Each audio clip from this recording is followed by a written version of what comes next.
Fala pessoal, boa tarde. O Globo Esporte está na área. Daqui a pouco o sacode que o Vasco levou do São Paulo, hein? O Coutinho não venceu desde que voltou. São 5 derrotas em 10 jogos. E hoje tem Fla-Flu. Já as informações do clássico, direto do Maracanã. Antes o Botafogo, hein? Líder do Brasileirão, que vai receber o Criciúma amanhã no Maracanã também. E uma dupla que fez muito sucesso no clube conversou com a gente. Quando o presente revisita o passado, o abraço é uma forma de resgatar memórias. É uma satisfação, uma alegria enorme abraçar esse pessoal que ralamos muito, trabalhamos muito. A gente tinha o prazer de usar a camisa do Botafogo. A gente, né, Gustavo? A gente ia pro treino alegre, a gente era uma família. Donizete e o Wilson Gotardo, o Pantera e o xerife do Botafogo, campeão brasileiro de 1995. Em campo, nem tudo era diferente do time de hoje.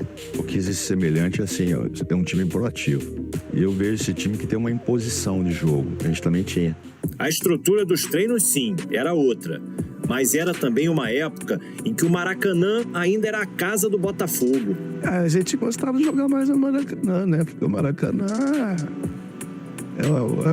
como a gente fala, é o palco de todos os jogadores sonham em jogar no Maracanã. No primeiro jogo da final do Brasileiro de 95 contra o Santos, mais de 50 mil torcedores estavam no Maracanã e viram o caminho para o título se abrir. Gotardo, capitão número 3, apareceu de trás, meteu a cabeça, não deu pro Edinho. O Botafogo não pode desligar 100% do estádio Maracanã, que faz parte da sua história também. Desde a inauguração do Nilton Santos em 2007, o Botafogo passou a jogar bem menos no Maracanã. A última vez como mandante foi há 8 anos, na final do Carioca de 2016. Amanhã, time e torcida voltam ao estádio como donos da casa, numa noite que promete começar já com uma marca expressiva. Os ingressos foram esgotados e mais de 60 mil torcedores são esperados para a partida contra o Criciúma. É bem mais do que o maior público do clube como mandante na temporada. 40 mil presentes no jogo de ida das quartas de final da Libertadores contra o São Paulo no Nilton Santos. Quebra de recorde à parte, os ídolos discordam em um ponto. Eu gosto mais de ver o jogo do Botafogo no tapetinho. Eu acho que é mais dinâmico, é uma correria, eu acho que a grama, ela prende mais. Né? Isso é normal. O Botafogo também ele não está acostumado a jogar tanto no Maracanã como no tapetinho. Não desmerecendo o Criciúma também, que tem dificuldade na tabela, mas é sempre uma satisfação pessoal para cada jogador jogar no Maracanã. Então se faz isso superar qualquer dificuldade. Só não existe dúvida sobre o quanto a volta do Botafogo ao Maracanã lotado vai ser especial. Aquele clima, aquela atmosfera, até nos olhos marejados aqui. Independente do placar, sabe? Criciúma, desculpa, mas Botafogo vai atropelar.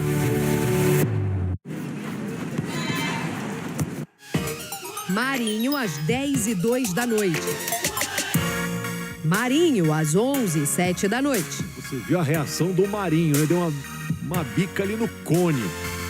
O que aconteceu em pouco mais de uma hora para mudar tanto o humor do Marinho assim, hein? Ele começou com a autoestima lá em cima, depois de deixar o Fausto Vera no chão e fazer este bonito gol. Pé canhoto do Marinho é letal, é mortal. Se cochilar é bola na rede. Até aí, Fortaleza em casa, vencendo as reservas do Galo e assumindo a vice-liderança do Brasileirão. As coisas começaram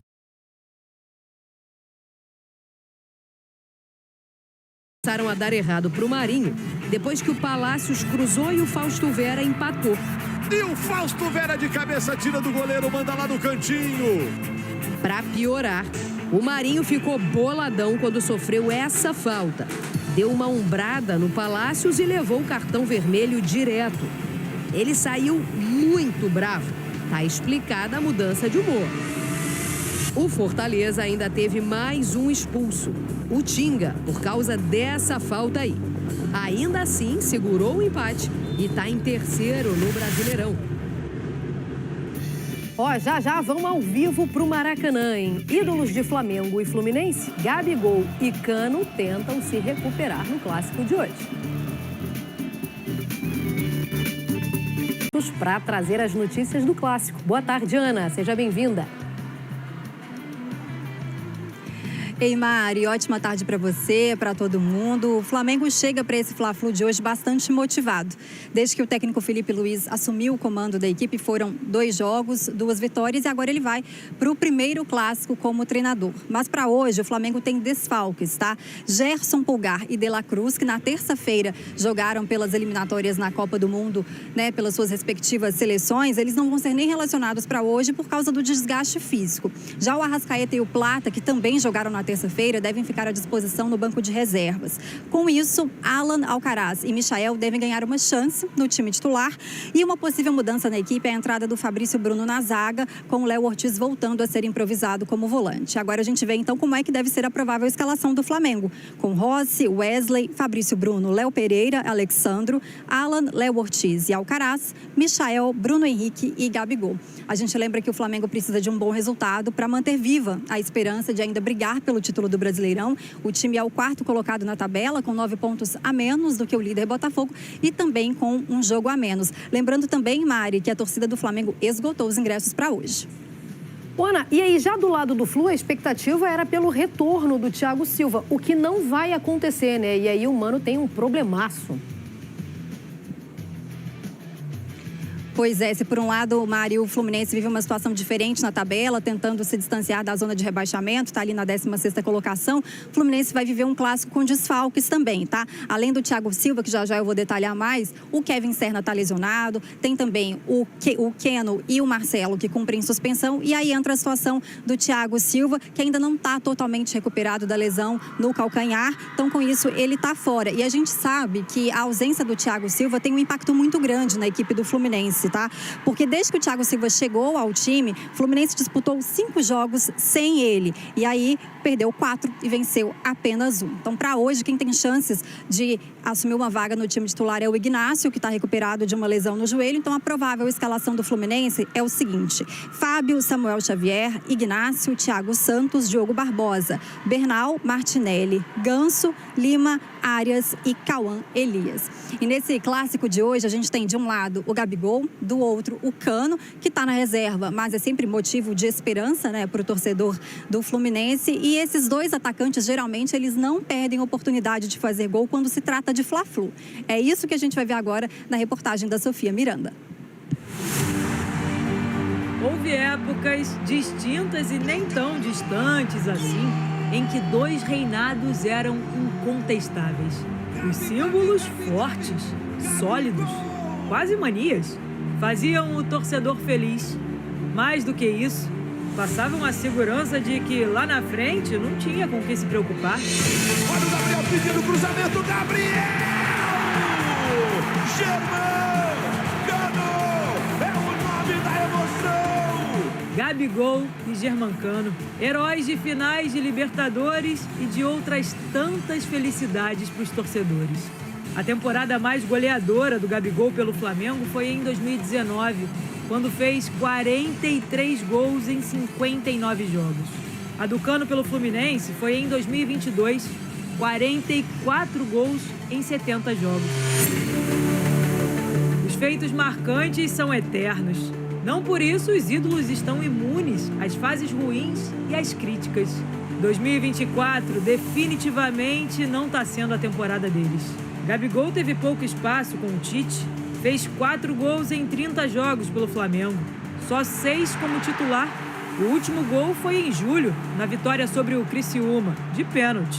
A gente passa por altos e baixos durante a carreira, mas é como na vida. Então eu tento sempre me dedicar ao máximo em tudo que eu faço. Agora, com o Felipe Luiz no comando, ele ganhou chances. Foi titular nas 2 últimas partidas. Contra o Bahia, completou 300 jogos com a camisa do Flamengo. Eu confio muito nele, o time precisa dele, os jogadores precisam dele, gostam dele e com certeza ele vai ajudar muito daqui até o final. Cano passou grande parte da temporada se recuperando, primeiro de dores no joelho e depois de uma lesão no pé. Fez 5 gols em 32 jogos no ano.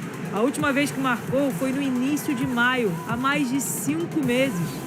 No mês seguinte, em junho, ele já se mostrava incomodado com o baixo número de gols dele no ano. Eu dependo muito do time.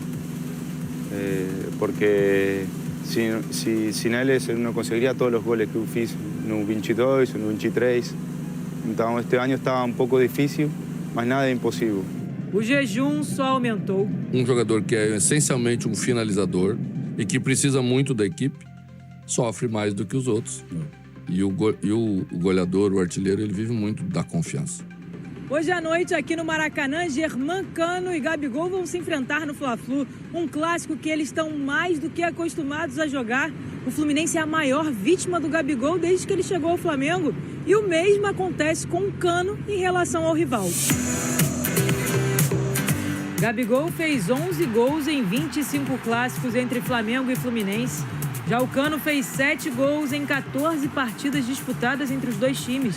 Tem sido uma temporada amarga para esses dois ídolos. O ano ainda não acabou. E não se engane, artilheiros como eles podem até passar por fases ruins, mas não desaprendem a fazer gol. Daqui a pouco a gente vai falar da derrota. Corinthians não pagará multa e vai usar Hugo Souza contra o Flamengo na Copa do Brasil. Entenda, o caso envolvendo Hugo Souza ganhou um novo episódio nesta terça-feira, 15. Flamengo e Corinthians seguem com dificuldade em avançar na negociação pela transação em definitiva do goleiro. Sem acordo entre as partes pelo parcelamento, o time paulista decidiu que não pagará a multa de R$500 mil e vai usar o jogador contra o rubro-negro no domingo, 20. Segundo o jornal O Globo, o Corinthians chegou à conclusão internamente de que Hugo Souza entrará em campo no jogo de volta da semifinal de Copa do Brasil sem o pagamento da multa prevista em contrato. Isso porque a diretoria paulista entende que o Flamengo não facilitou a negociação para aceitar a proposta de parcelamento do valor de €800 mil, cerca de R$4.700.000. Como o Flamengo recusou a proposta de parcelamento por não confiar na garantia bancária que o Corinthians apresentou, Hugo Souza ainda é jogador rubro-negro emprestado ao time de São Paulo. Com isso, os paulistas têm que pagar R$500 mil para poder utilizar o goleiro na partida de domingo, 20, na Neoquímica Arena. Já curte esse vídeo? Deixe sua opinião nos comentários e não se esqueça de se inscrever em nosso canal.